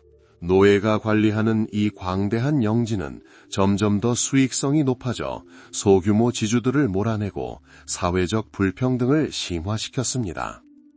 노예의 상황은 극도로 어려웠습니다. 그들은 주인의 재산으로 여겨져 어떠한 관리도 박탈당했습니다. 그들의 삶은 오로지 주인의 의지와 자비에 달려 있었습니다. 로마의 군사력은 로마가 압도적인 우위를 점할 수 있었던 이유 중 하나였습니다. 규율 있고 잘 훈련된 군단은 정복과 질서 유지의 도구가 되었습니다. 군 복무는 로마 시민에게 영예로운 의무였으며 충성, 용기, 그리고 불굴의 정신은 어린 시절부터 주입되었습니다. 정복은 로마에 새로운 영토를 가져다 주었을 뿐만 아니라 막대한 부와 노예 유입을 가져왔고 이는 악순환을 반복했습니다. 검투사 경기는 로마 문화에서 특별한 위치를 차지했습니다. 단순한 오락이 아니라 사회생활의 중요한 부분이었고 힘과 용기를 과시하는 수단이었으며 시민들의 관심을 긴급한 문제에서 돌리는 수단이기도 했습니다. 검투사들은 대부분 노예, 전쟁 포로 또는 유죄 판결을 받은 범죄자였습니다. 그들의 훈련은 엄격하고 길었습니다. 그들은 특수학교에서 다양한 무기와 전투 기술을 배우는 훈련을 받았습니다. 검투사들의 생활 환경은 혹독했지만 동시에 군중 사이에서 어느 정도 명성과 존경을 누렸고 특히 승리를 거둘 경우 더욱 그랬습니다. 반란은 바로 이러한 환경에서 일어났습니다. 이 사건들의 주인공인 스파르타쿠스의 정체는 베일에 쌓여 있습니다. 한 설에 따르면 그는 로마의 노예가 된 트라키아 출신 전사였습니다. 다른 설에 따르면 그는 로마 군대의 보조부대에서 복무하다가 탈영하거나 포로로 잡혔다고 합니다. 그의 가문은 고귀했을 가능성이 있는데 이는 그의 지도력과 부하들을 이끄는 능력을 설명해 줄 수 있습니다. 다른 자료들은 그가 검투사 부족과 관련이 있었으며 그들의 삶은 투쟁과 고통으로 가득 차 있었고 이것이 그의 성격을 형성했음을 시사합니다. 기원전 173년 가푸아에는 렌툴루스 바티아투스가 소유한 명문 검투사 학교 중 하나가 있었습니다. 바로 이곳에서 반란이 시작되었습니다. 경기장의 환경과 죽음에 대한 불만을 품은 스파르타쿠스, 크릭수스, 오이노마우스가 이끄는 약 70명의 검투사들은 탈출을 결심했습니다. 부족한 자원에도 불구하고 치밀하게 계획된 조직이었습니다. 그들은 주방 무기를 탈취하고 학교를 탈취했습니다. 초기 성공은 전투 경험과 기습 공격 덕분이었습니다. 그들은 자신들을 포로로 잡고 로마의 무기와 갑옷을 탈취하기 위해 파견된 소규모 분견대를 물리쳤습니다. 스파르타쿠스, 크릭시스 그리고 오이노마우스는 반란군의 핵심 지도자가 되었습니다. 스파르타쿠스는 아마도 가장 큰 권위와 전략적 비전을 가졌을 것입니다. 크릭수스는 아마도 그의 가장 가까운 동맹이었을 것이고 오이노마우스는 이름에서 알 수 있듯이 게르만족 출신이었으며 병사들의 존경을 받았습니다. 로마군과의 초기 충돌은 로마군의 수적 우세와 우월한 무기에도 불구하고 필사적인 용기와 자유에 대한 열망으로 이끌린 반란군이 승리를 거둘 수 있음을 보여주었습니다. 그들의 전술에는 게릴라전, 기습 공격, 그리고 지형에 대한 지식이 포함되는 경우가 많았습니다. 반란은 기세를 올렸습니다. 새로운 지지자들이 검투사들에 합류하기 시작했습니다. 인근 영지에서 도망친 노예들, 땅을 빼앗긴 농민들, 심지어 자신의 처지에 불만을 품은 해방 노예들까지 스파르타쿠스에게서 해방의 희망을 보았습니다. 반란군은 커졌고 스파르타쿠스는 이를 조직해야 했습니다. 그는 전사들에게 규율을 심어주고 노획한 로마 무기와 갑옷을 사용하는 법을 가르치려 했습니다. 반란군의 전술은 점점 더 정교해졌고 정교 로마군에 맞서 싸우는 법을 터득했습니다. 로마 당국은 위협을 과소평가하여 처음에는 반란군을 상대로 소규모 원정군을 파견했습니다. 그러나 근위대와 다른 부대들로 구성된 이 분견대는 스파르타쿠스의 군대를 제압하지 못했습니다. 이 부대를 지휘하던 레가투스들은 패배했습니다. 이는 로마에 큰 충격이었습니다. 기원전 173년 1년의 전투에서 승리한 스파르타쿠스 군대는 가이우스 클라우디우스 글라베르가 지휘하는 근위대 분견대를 격파했습니다. 이어서 푸블리우스 바리니우스가 지휘하는 또 다른 분견대도 격파했습니다. 이러한 승리로 반란군은 상당한 양의 무기, 식량, 그리고 군마를 탈취하여 군대를 크게 강화할 수 있었습니다. 스파르타쿠스의 전략적 결정은 역사가들 사이에서 논란의 여지가 있었습니다. 초기 성공 이후 그는 남부 이탈리아로 진격하기로 결정했습니다. 그의 목표는 로마 정복보다는 자유를 얻고 지지자들을 이탈리아에서 철수시키는 것이었을 것입니다. 복잡한 해안선과 풍부한 노예 인구를 가진 남부 이탈리아는 그의 군대를 보충하고 탈출로를 찾기에 유리한 지역이었습니다. 반란군의 군사적 승리는 기원전 173년과 172년에도 이어졌습니다. 가장 유명한 전투 중 하나는 베수비오 산에서 벌어졌습니다. 로마군은 자신들의 힘에 자신감을 갖고 스파르타쿠스의 진영을 포위했고 스파르타쿠스를 함정에 빠뜨렸다고 생각했습니다. 그러나 스파르타쿠스는 놀라운 기발함을 보여주었습니다. 그는 부하들에게 야생 포도 덩쿨을 엮어 가파른 절벽 아래로 내려가라고 명령했는데 로마군은 그곳이 통과 불가능하다고 생각했습니다. 이러한 기동에 대비하지 못했던 로마군은 방심한 틈을 타 대패했습니다. 반란군은 그들의 진영과 무기, 장비를 노획했고 이는 귀중한 자산이 되었습니다. 이 승리 이후 반란군의 영토는 확장되어 이탈리아 남부 대부분을 차지했습니다. 스파르타쿠스의 승리에 대한 소문이 퍼져 더 많은 피난민이 유입되었습니다. 그러나 반란군 내부에서 불화가 일어나기 시작했습니다. 크리스쿠스가 이끄는 일부 반란군, 주로 갈리아인과 게르만족은 약탈과 고국으로의 귀환을 추구했지만 스파르타쿠스는 더 장기적인 목표를 가지고 있었던 것으로 여겨집니다. 크릭수스는 약 3만 명의 병력과 함께 아풀리아로 향했습니다. 그곳에서 그는 집정관 루키우스 갤리우스 푸블리콜라가 이끄는 로마 군대에게 패배했습니다. 로마군의 세력 확장과 내부 분열에 직면한 스파르타쿠스는 이탈리아를 떠나려 했습니다. 그는 시칠리아로 건너가 노예 제도로 고통받는 지역 주민들의 지지를 얻고자 했습니다. 이를 위해 그는 해상로를 장악하고 있던 킬리키아 해적들과 협정을 맺었습니다. 그러나 스파르타쿠스로부터 돈을 받은 해적들은 의무를 이행하지 않았고 그의 군대를 시칠리아로 인도하지 않았습니다. 이는 스파르타쿠스의 계획에 심각한 타격을 입혔습니다.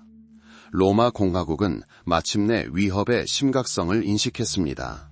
스파르타쿠스에 더 많은 병력을 파견하기로 결정했습니다. 기원전 172년 2명의 속주 총독이 로마에 임명되었는데 저명한 장군 그나이우스 폼페이우스와 군사적 영광을 갈망하던 로마의 가장 부유한 인물 중 한 명인 마르쿠스 리키니우스 크라수스였습니다. 크라수스는 약 4만 명의 군단병으로 구성된 주력군의 지휘권을 맡았습니다. 크라수스의 전략은 스파르타쿠스를 고립시키고 후퇴 가능성을 차단하는 것이었습니다. 그는 이탈리아 남부의 진지를 구축하여 반군을 이탈리아 반도의 나머지 지역으로부터 차단하려 했습니다. 크라수스는 칼라브리아와 이탈리아의 나머지 지역을 분리하는 브루티움 지협에 강력한 요새, 해자와 성벽을 건설하기로 결정했습니다. 목표는 스파르타쿠스 군대를 이탈리아 남단에 가두는 것이었습니다. 한편 크라수스는 스파르타쿠스를 지원했던 레기움을 포위 공격하여 점령했습니다. 이로 인해 반군은 중요한 전략적 요충지를 잃게 되었습니다.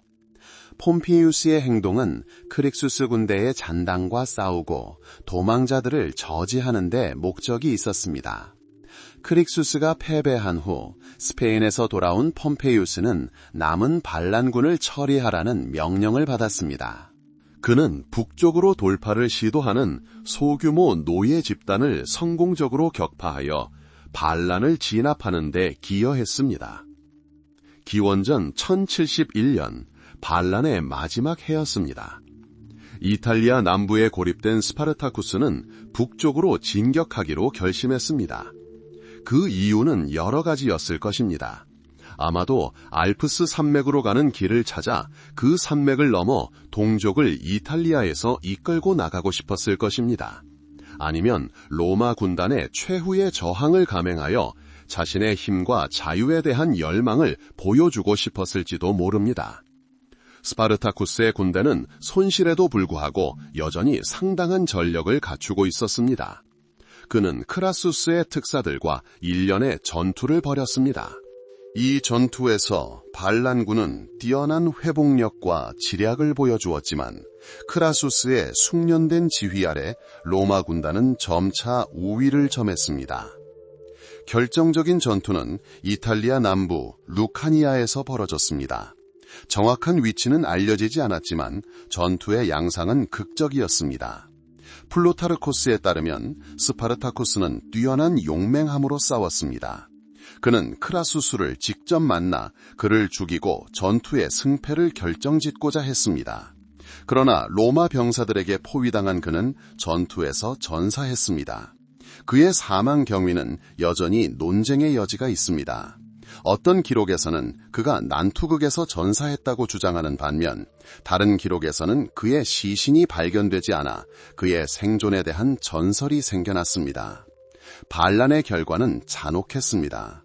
로마 공화국은 반란을 진압하는 것뿐만 아니라 앞으로 비슷한 반란을 계획할지도 모르는 사람들을 위협하려 했습니다. 수천 명의 반란군이 체포되어 끔찍한 처형을 당했습니다. 크라수스의 명령에 따라 약 6천 명의 포로 노예들이 카푸아에서 로마까지 이어지는 아피아 가도를 따라 십자가에 못 박혀 처형되었습니다. 이는 공포를 조장하고 경고의 메시지를 전달하기 위한 끔찍한 광경이었습니다. 반란을 진압한 공로로 크라수스와 폼페이우스는 포상을 받았습니다. 크라수스는 지휘관으로서 로마에서 개선식을 거행하며 그의 군사적 기량을 과시했습니다. 크릭수스 군대의 잔당을 격파한 폼페이우스는 승리를 자축할 기회도 얻었습니다. 두 장군 모두 스파르타쿠스에 대한 승리를 정치적 영향력 강화에 활용했습니다. 스파르타쿠스의 반란은 노예에 대한 로마인들의 태도에 깊은 영향을 미쳤습니다. 이처럼 대규모의 조직적인 봉기가 일어날 것이라는 위협은 노예 제도의 취약성을 드러냈습니다. 노예에 대한 통제를 강화하고 노예의 이동과 집회를 제한하는 새로운 법률이 통과되었습니다. 향후 유사한 사건이 재발하지 않도록 보안 조치가 강화되었습니다. 반란은 로마 군사에도 영향을 미쳤습니다. 로마군은 대체로 무적이었지만 스파르타쿠스 군대처럼 유연하고 지략이 풍부한 군대와 싸운 경험은 장군들로 하여금 전술과 전략을 제고하게 만들었습니다. 잘 훈련된 군단이라 하더라도 유연성과 변화하는 상황에 적응하는 능력이 부족하면 패배할 수 있다는 사실이 인식되었습니다. 스파르타쿠스는 역사적 사건일 뿐만 아니라 강력한 상징이 되었습니다. 역사를 통틀어 사람들이 자유와 권리를 위해 싸웠을 때 스파르타쿠스의 이미지는 고무적인 본보기가 되었습니다. 검투사에서 노예 지도자로 변무한 그는 억압에 맞선 투쟁, 불굴의 정신, 그리고 자유에 대한 열망의 상징으로 발전했습니다. 이러한 사건들을 알려주는 자료는 드물고 종종 모순됩니다. 주요 자료는 반란 이후 한 세기 동안 살았던 로마 역사가이자 전기작가인 플루타르코스의 저작입니다. 또한 그리스 역사가 아피아노스와 로마 역사가 살루스티우스도 중요합니다. 이 고대 저자들은 각자의 관점에서 사건을 묘사했지만 기록의 세부 사항은 때때로 서로 다릅니다. 스파르타쿠스는 문화와 역사 속에서 자유를 향한 투쟁의 상징이 되었습니다. 그의 이미지는 시대마다 다르게 해석되었습니다. 고대에는 주로 반란을 이끈 검투사였습니다. 이후 특히 계몽주의 시대와 19세기에는 폭정에 맞선 민중 반란의 상징이 되었습니다. 그의 이야기는 작가, 예술가, 그리고 감독들에게 영감을 주었습니다. 고전 작품부터 현대 영화에 이르기까지 스파르타쿠스의 이미지는 여전히 살아 숨쉬며 인간 정신의 강인함과 존엄성을 향한 영원한 투쟁을 우리에게 일깨워줍니다. 스파르타쿠스의 반란은 비극적인 결과에도 불구하고 역사에 지울 수 없는 흔적을 남겼습니다. 그것은 단순한 노예 반란을 넘어 완전히 억압될 수 없었던 자유에 대한 갈망의 강력한 표출이었습니다. 그것은 가장 어려운 상황에서도 인간은 생명과 존엄에 대한 권리를 위해 싸울 수 있음을 보여주었습니다. 반란의 주요 단계를 간략히 살펴보면 카프와 검투사 학교에서 시작된 반란, 노예군의 급속한 성장, 로마 원정군과의 성공적인 전투, 이탈리아를 떠나려는 스파르타쿠스의 시도, 그리고 마지막으로 우세한 로마군과의 결정적인 전투가 포함됩니다. 스파르타쿠스 반란이 로마 역사에 미친 장기적인 영향은 노예 통제 강화와 군사 전술의 특정 측면에 대한 재고라는 측면에서 드러났습니다. 스파르타쿠스가 북쪽으로 진격하기로 한 결정은 복잡한 전략적 상황 때문이었습니다. 기원전 172년경을은 추위와 기근을 몰고 왔습니다. 반란군은 규모가 컸지만 식량과 보급품 부족으로 어려움을 겪었습니다. 마르쿠스 리키니우스 크라수스가 지휘하는 로마군은 이탈리아 남부 브루티움을 향해 꾸준히 포위 공격을 강화하고 있었습니다. 로마에서 가장 부유했던 크라수스는 반란을 진압하는 것뿐만 아니라 군사적 영예를 얻어 로마 정계에서 두각을 나타내려고 했습니다. 크라수스는 체계적이고 신중하게 행동하며 인상적인 요새를 세웠습니다. 그는 브루티움 지협을 가로지르는 약 55km 길이의 해자와 성벽을 건설했습니다. 이 방어선은 스파르타쿠스와 그의 군대를 이탈리아 본토와 단절시켜 항복하거나 불리한 조건으로 전투를 받아들이도록 강요하기 위한 것이었습니다. 포위 공격은 장기화되었고 반란군의 상황은 점점 더 절망적으로 변했습니다. 위험을 감지한 스파르타쿠스는 필사적으로 돌파 시도를 감행했습니다. 그는 기습 공격을 기대하며 가장 춥고 어두운 시기를 택했습니다. 밤이 되자 눈보라를 틈타 반란군은 로마 요새를 돌파하려 했습니다. 일부 부대는 돌파에 성공했지만 많은 부대가 전사하거나 포로로 잡혔습니다. 이 돌파는 부분적으로 성공했지만 스파르타쿠스는 상당한 손실을 입었고 로마군의 결의를 보여주었습니다. 이 실패한 돌파구 이후 스파르타쿠스는 북쪽으로 이동하기로 결정했습니다. 아마도 그는 알프스 산맥에 도달하여 이탈리아에서 병력을 이끌고 나가거나 아니면 갈리아와 게르만족 사이에서 동맹을 찾기를 바랐을 것입니다. 약화되었지만 여전히 강력한 그의 군대는 루카니아로 향했습니다. 이때 또 다른 저명한 로마 장군 그나이우스 폼페이우스가 스페인 전쟁에서 돌아오고 있었습니다. 그는 북쪽으로 도주하려는 반란군을 저지하라는 명령을 받았습니다. 규율과 효율성으로 명성이 높았던 폼페이우스는 그들을 상대할 준비가 되어 있었습니다. 크라수스는 지체 없이 스파르타쿠스의 군대를 추격했습니다. 그는 반란군의 재편성을 막고 결정타를 날리려 했습니다. 1년의 소규모 접전에서 크라수스 휘하의 로마 특사들은 지역적인 승리를 거두었고 스파르타쿠스 군대는 점차 약화되었습니다. 루카니아 전투는 전환점이었습니다. 정확한 위치는 알려지지 않았지만 스파르타쿠스의 마지막 주요 교전이었습니다. 반란군은 믿을 수 없을 만큼 용맹하게 싸웠지만 이미 상당히 약화된 상태였습니다. 더 나은 무장과 체계를 갖춘 로마 군단은 수적으로 우위를 점하고 있었습니다. 스파르타쿠스는 언제나 그랬듯이 최전선에서 싸우며 전사들에게 영감을 불어넣었습니다. 그는 전투에 익숙한 검투사였고 그의 용기는 누구도 부인할 수 없었습니다. 그러나 결국 로마군의 전술적 우월성, 규율, 그리고 병력 수가 결정적인 역할을 했습니다. 전투 중 비극적인 사건이 발생했습니다. 본대에서 분리되었던 크릭수스 휘하의 분견대가 로마군에게 패주한 것입니다. 이로 인해 스파르타쿠스 군대는 약화되었고 사기도 크게 저하되었을 것입니다. 역사가들에 따르면 결정적인 전투 중 스파르타쿠스는 크라수스와 직접 대면하기 위해 직접 그를 만나려 했습니다. 그는 부상을 입었지만 계속 싸웠습니다. 결국 적들에게 포위된 채 전사했습니다. 그의 정확한 사망 경위는 아직 불분명하지만 모든 자료에 따르면 그가 전투 중 사망한 것으로 보입니다. 스파르타커스가 사망하자 그의 군대 잔당은 뿔뿔이 흩어졌습니다. 로마군은 도망자들을 추격하여 제거하며 대패를 완료했습니다. 이탈리아에 도착한 폼페이우스는 반란 진압에 기여하여 도망치려는 반란군을 저지했습니다. 따라서 기원전 1071년의 원정은 스파르타쿠스와 그의 반란이라는 극적인 이야기의 마지막 장면이 되었습니다.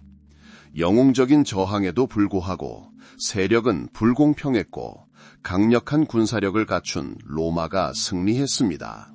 그러나 자유투사로서 스파르타쿠스의 유산은 로마 공화정보다 훨씬 더 오래 지속되었습니다. 스파르타쿠스가 전투에서 패배하고 그의 군대가 흩어지자 로마 공화정은 반란 진압의 마지막 단계에 돌입했습니다. 이 단계는 군사 행동뿐만 아니라 로마 국가의 강인함과 무자비함을 과시하기 위해 고안된 잔혹한 협박 조치들로 점철되었습니다. 진압의 최전선은 상당한 병력을 지휘하던 마르쿠스 리키니우스 크라수스에게 집중되었습니다. 그의 전략은 단순히 패배시키는 것이 아니라 잠재적인 저항을 완전히 근절하는 것이었습니다. 스파르타쿠스의 주력군이 패주하자 로마인들은 남은 반란군을 체계적으로 추적하기 시작했습니다. 반란에 가담했던 수천 명의 도망 노예들이 포로로 잡혔습니다. 불복종의 결과를 모두에게 상기시키기 위해 로마인들은 대량 처형을 감행했습니다. 이 잔혹함의 가장 끔찍한 형태는 십자가 처형이었습니다. 로마로 이어지는 주요 도로 중 하나인 아피아 가도를 따라 수천 개의 십자가가 세워졌습니다. 각 십자가에는 포로로 잡힌 노예 한 명이 매달려 있었습니다. 이는 반란을 생각하는 모든 사람의 마음에 공포를 심어주기 위한 광경이었습니다. 역사가들은 처형된 사람의 수가 6천 명에 달했을 것으로 추정합니다. 이는 단순한 처벌이 아니라 로마의 절대적인 권력을 보여주는 것이었으며 그 권위에 대한 어떤 도전도 용납하지 않았습니다. 로마인들은 처형 외에도 반란 진압에 참여한 자들에게 정당한 보상을 보장했습니다. 이 작전에서 핵심적인 역할을 한 마르크스 리키니우스 크라수스는 막대한 전리품과 로마에서 개선 행렬을 열 기회를 얻었습니다. 이는 전쟁을 승리로 끝낸 지휘관에게 주어지는 최고의 영예였습니다. 이 개선식은 로마의 위엄과 위엄을 과시하고 크라수스의 업적을 기리는 장대한 축하 행사였습니다. 스페인에서 돌아온 그나이우스 폼페이우스 또한 자신의 공로를 주장했는데 그의 군대가 도망치려는 무리를 저지했기 때문입니다. 그러나 주된 공로는 크라수스에게 돌아갔고 이는 이후 두 사람의 정치적 갈등에 영향을 미쳤습니다. 스파르타쿠스의 반란은 비록 진압되긴 했지만 로마인들의 노예에 대한 태도에 깊은 영향을 미쳤습니다. 그전까지 노예 제도는 사회의 자연스러운 일부이자 경제의 근간으로 여겨졌습니다. 그러나 이처럼 대규모 반란은 이 제도가 얼마나 취약할 수 있는지를 보여주었습니다. 로마 당국은 더욱 경계심을 강화했습니다. 노예에 대한 통제를 강화하기 위한 조치가 취해졌습니다. 특히 농업 분야에서 노예의 유지 및 노동 조건은 더욱 가혹해졌습니다. 노예 소유주들은 추가적인 탈출이나 반란을 막기 위해 보안 조치에 더욱 주의를 기울여야 했습니다. 전반적으로 스파르타쿠스의 반란은 로마 엘리트들에게 경각심을 일깨워 주었고 사회에서 가장 억압받는 계층조차도 심각한 위협이 될 수 있음을 보여주었습니다. 반란의 영향은 주인과 노예 사이의 관계에만 국한되지 않았습니다. 로마 정치와 군사에도 영향을 미쳤습니다. 크라수스와 폼페이우스는 반란을 진압하고 로마 원로원과 권력 투쟁에서 입지를 강화하는 데 기여함으로써 정치적 위신을 크게 높였습니다. 군사적으로 로마 군대가 강력함을 입증한 동시에 반란은 잘 조직되고 규율이 잡힌 군대조차도 동기를 부여받은 적에 심각한 도전에 직면할 수 있음을 보여주었습니다. 스파르타쿠스가 사용한 전술, 즉 병력을 신속하게 동원하고 훈련시키는 능력과 지형을 활용하는 그의 기술은 로마 장군들의 주목을 받았습니다. 궁극적으로 로마 군대가 우월하다는 것이 입증되었지만 이 갈등에서 얻은 교훈은 군사 전술과 전략의 발전에 기여했을 가능성이 있습니다. 스파르타쿠스의 반란은 로마 공화정 역사상 가장 중요한 사건 중 하나로 로마 공화정의 강력함과 취약성을 모두 보여주며 대중의 의식에 깊은 인상을 남겼습니다. 고대 로마 역사에서 가장 충격적인 사건 중 하나인 스파르타쿠스의 반란은 연대기뿐 아니라 인류의 집단 의식에도 지울 수 없는 흔적을 남겼습니다. 전설에 가려져 있고 시대를 거쳐 재해석된 이 이야기는 오늘날에도 여전히 우리에게 흥미진진하고 영감을 주고 있습니다. 오늘은 이 이야기의 8번째 부분으로 넘어가 스파르타쿠스의 반란이 실제 역사적 사건에서 강력한 상징으로 변모하며 문화와 역사를 어떻게 변화시켰는지 살펴보겠습니다. 반란에 대한 우리의 주요 정보 출처는 사건 직후에 살았던 로마 역사가들로부터 나옵니다. 그 중에서도 가장 중요한 인물은 플루타르코스, 아피아노스, 살루스티우스입니다. 그리스 역사가이자 전기 작가인 플루타르코스는 그의 저서 평행전에서 스파르타쿠스, 그의 성격, 그리고 반란의 진행 과정에 대해 자세히 설명합니다. 인간 심리에 대한 예리한 이해를 바탕으로 쓰인 그의 저서는 종종 등장인물과 그들의 동기에 초점을 맞춥니다. 그리스계 로마 역사가인 아피아노스 또한 그의 저서 로마사에서 반란의 군사적 측면과 정치적 결과에 초점을 맞춰 상세히 기술했습니다. 카틸리누스 음모와 유구르틴의 전쟁에 대한 저서로 유명한 로마 역사가 살루스티우스 또한 노예 단란을 언급했지만 안타깝게도 그의 저서는 전편이 남아있지 않습니다. 이 고대 저자들은 로마 시민권과 관련된 편견에도 불구하고 이 기념비적인 사건의 규모와 중요성을 이해하는 데 토대를 제공합니다. 스파르타쿠스는 저항을 통해 자유를 위한 투쟁의 화신이 되었습니다. 그의 이미지는 시대에 따라 다르게 해석되었습니다. 어떤 이들에게는 압제자에 맞서 싸우는 단순한 검투사로, 또 다른 이들에게는 서로 다른 노예 집단을 단결시켜 강대한 로마 제국에 도전한 뛰어난 군사 지도자로 여겨졌습니다.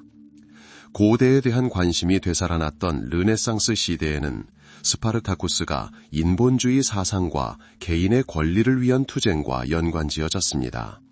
자유와 평등이라는 사상이 특히 중요해진 계몽주의 시대에는 그의 이미지가 폭정에 맞선 민중 봉기의 상징이 되었습니다. 사회적 격변과 혁명의 시대였던 19세기에는 스파르타쿠스가 억압받는 사람들에게 자신의 권리를 위해 싸우도록 고무하는 영웅으로 인식되었습니다. 그의 이야기는 소련에서 특히 큰 반향을 불러일으켰는데 그곳에서 스파르타쿠스는 혁명가이자 사회 정의를 위한 투사, 그리고 계급 투쟁의 선구자로 묘사되었습니다. 스파르타쿠스의 이러한 다면적인 이미지는 그를 단순히 역사적 인물로만 보지 않고 자유와 존엄성에 대한 열망을 상징하는 영원한 인물로 볼 수 있게 해줍니다. 스파르타쿠스의 이야기는 수많은 예술 작품에 반영되어 왔습니다. 문학, 영화, 연극, 그리고 회화는 모두 노예 반란이라는 주제를 다루었습니다. 스파르타쿠스를 소재로 한 가장 유명한 문학작품 중 하나는 15세기에 쓰인 조반니 아리고 보이아르도의 소설 스파르타쿠스입니다. 이후 20세기에는 라파엘로 조바뇰리의 유명한 소설 스파르타쿠스가 출판되어 반란을 일으킨 검투사에 대한 대중의 인식에 지대한 영향을 미쳤습니다. 역사 소설 장르로 쓰인 이 소설은 스파르타쿠스의 공적과 비극을 강렬하게 묘사합니다. 영화에서는 수많은 배우들이 스파르타쿠스를 연기했습니다. 가장 유명한 것은 스탠리 큐브릭 감독, 커크 더글러스 주연의 1960년 할리우드 영화 스파르타쿠스입니다.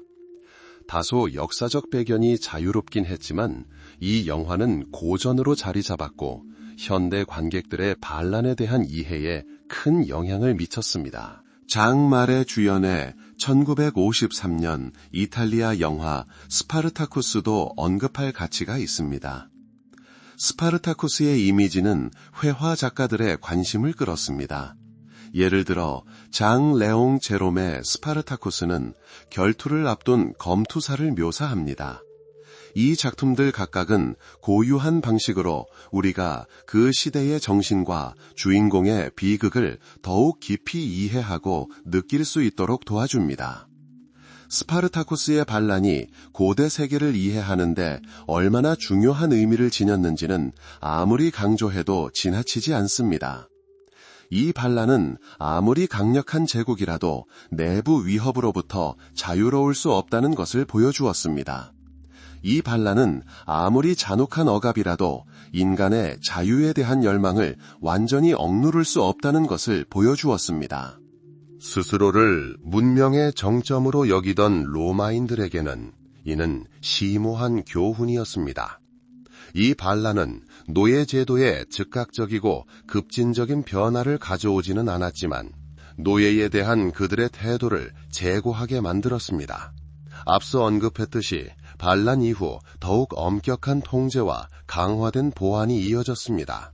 한편 스파르타쿠스의 반란은 수세기 동안 자유투사들에게 영감을 불어넣어온 강력한 상징이 되었습니다.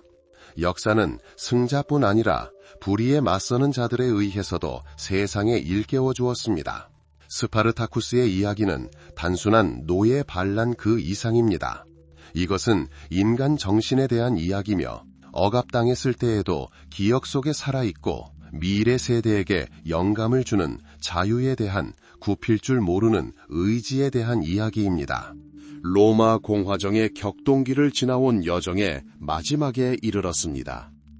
이 시대는 스파르타쿠스의 반란으로 점철되었습니다. 기원전 73년 카푸아에 있는 렌툴루스 바티아투스의 검투사 학교에서 소수의 검투사들이 탈출하면서 시작된 이 거대한 갈등은 이탈리아 대부분을 휩쓸며 거대한 운동으로 발전했습니다. 스파르타쿠스와 그의 동지 크릭수스와 오이노마우스, 그리고 스파르타쿠스 자신이 어떻게 수천 명의 도망 노예, 농민, 해방 노예들을 자신들의 깃발 아래 단결시켜 2년 동안 로마의 위력에 도전하는 군대를 결성했는지 살펴보았습니다. 우리는 이 군대가 정규적인 훈련과 전문 무기의 부족에도 불구하고 놀라운 회복력과 전술적 독창성을 어떻게 발휘했는지 보았습니다. 자연 지형을 활용하여 로마 군단을 격파한 베수비오 전투는 그들의 투지를 여실히 보여주는 훌륭한 사례가 되었습니다. 또한 스파르타쿠스가 이탈리아에서 병력을 이끌고 철수하려다 킬리키아 해적들의 배신에 부딪혀 비극적인 결과를 초래하는 모습도 목격했습니다. 반란의 역사는 전례 없는 위협에 직면한 로마가 어떻게 최고의 병력을 동원했는지를 보여줍니다. 마르쿠스 리키니우스 크라수스와 그나이우스 폼페이우스처럼 경험 많은 장군들의 임명은 상황의 심각성을 여실히 보여줍니다. 우리는 반란을 진압하기 위한 그들의 전략적 결정, 특히 반도 남부에 스파르타쿠스를 고립시키기 위한 대규모 요새 건설을 검토했습니다. 마지막으로 이 극적인 이야기의 마지막이자 결정적인 단계인 기원전 71년의 루카니아 전투에 대해 살펴보았습니다. 반란군의 영웅적인 활약에도 불구하고 이 전투는 패배로 끝났고, 고대 작가들에 따르면 스파르타쿠스 자신도 마지막까지 싸우다 전사했습니다.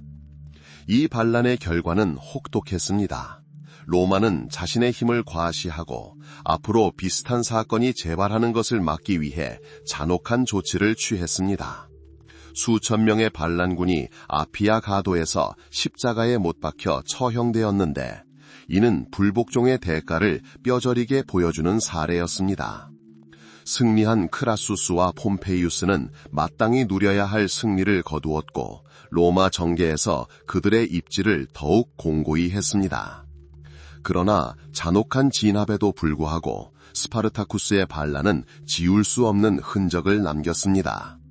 이 반란은 로마 사회의 노예제 문제를 성찰하게 만들었지만 즉각적이고 근본적인 변화로 이어지지는 않았습니다. 오히려 더욱 엄격한 통제와 강화된 보안 조치로 이어졌습니다. 문화적으로 스파르타쿠스는 자유와 존엄을 위한 투쟁의 영원한 상징이 되었습니다. 플루타르코스, 아피아노스, 살루스티우스의 저서와 같은 자료들은 우리에게 이 사건에 대한 기록을 제시하여 연구하고 이해할 수 있도록 해주었습니다. 스파르타쿠스의 이미지는 수세기에 걸쳐 작가, 예술가, 그리고 감독들에게 영감을 주며 문학, 회화, 영화에 등장했습니다. 고전 작품부터 현대적 해석까지 그 이야기는 끊임없이 감동을 주고 생각을 불러일으킵니다. 스파르타쿠스의 반란은 단순히 고대사의 한 장을 넘어섭니다. 그것은 불굴의 인간 정신, 심지어 억압받는 상황에서도 기억 속에 살아 숨쉬고 영감을 불어넣는 자유에 대한 갈망의 이야기입니다. 그것은 가장 강력한 죄국조차도 인간 마음속의 자유에 대한 갈증을 완전히 없앨 수 없다는 것을 보여주었습니다. 역사는 승자의 행동뿐 아니라 불의에 맞서는 용기에 의해서도 형성된다는 것을 강력하게 일깨워줍니다.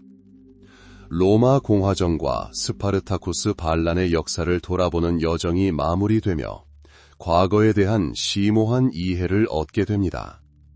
우리는 복잡한 사회 경제적 과정, 군사력, 그리고 인간의 열망이 어떻게 서로 얽혀 역사의 흐름을 형성했는지 살펴보았습니다. 이제 이야기를 마무리하며 과거 사건들의 고요한 메아리만 마음속에 남겨두십시오. 웅장함과 투쟁으로 가득했던 고대 세계의 이미지들이 고요한 평화로 바뀌도록 하십시오. 위대한 문명 여정의 역사처럼 로마의 역사도 교훈으로 가득하지만 궁극적으로 이 모든 교훈은 시간의 순환적 본질과 인간 열망의 불변성을 이해하는 데 도움이 됩니다. 고요함과 고요함 속에서 얻은 이 지식이 당신의 내면 세계에 스며들어 충만함과 평화를 가져다 주길 바랍니다. 이곳에서 들려오는 모든 소리, 모든 말이 당신을 깊고 편안한 잠으로 이끌어줄 것입니다. 장엄한 도시, 강력한 군대, 그리고 흔들리지 않는 영혼을 지닌 고대 세계가 고요하고 먼 메아리로 남아 고요한 밤 속으로 사라지게 하세요. 편히 잠들기를.